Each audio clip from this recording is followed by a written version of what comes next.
Parada ngayon ng Foundation ng Batangas City. So itong main street natin ng Highway Alangilan Balagtas ay kanilang ipina-paralyze. So bawal yung mga sasakyan bawal lumampas kasi meron daw float na daraan. Pati yung mga lalabas ng subdivision ay naka-hold.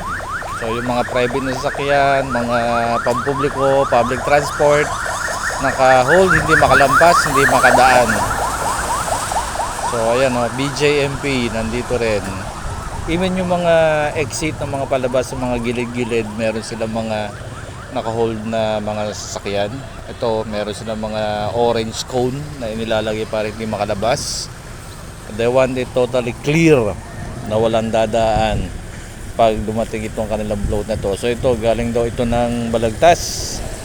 At ito na daw yung float. Gano kaya kahaba ay aring kauna-unahang float na nasa paparating na ito ay walang laman.